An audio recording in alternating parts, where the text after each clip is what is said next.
Jeg hedder Maiken Lykke. Jeg arbejder for Sopra Steria, hvor jeg er ansvarlig for HR. Vi er netop flyttet fra vores lokaler i Skovlunde til Midtermolen.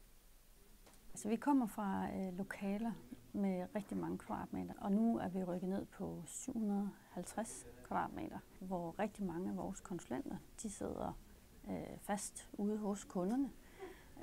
De er ikke så tit på kontoret, så derfor har det været vigtigt at skabe noget intimitet for medarbejderne og et tilhørsforhold, et sted, der var hyggeligt og rigtig lækkert og dejligt. Når vores konsulenter kommer på kontoret, så vælger de en plads der, hvor der er ledigt. Det er vigtigt for os, at man kan se hinanden, og der er et vue hele vejen ned igennem. I vores indretning har vi valgt at lave nogle små mødepladser, sådan så her i det mere åbne område kan man også sidde og holde nogle små samtaler, kaffemøder.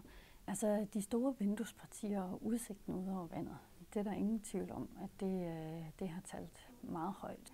Vi har valgt sådan meget, meget basic farver med hvidt, gråt og sort. Egentlig med det udgangspunkt, at vi synes, det der er værd at kigge på her, det er faktisk det, der ligger uden for vinduerne.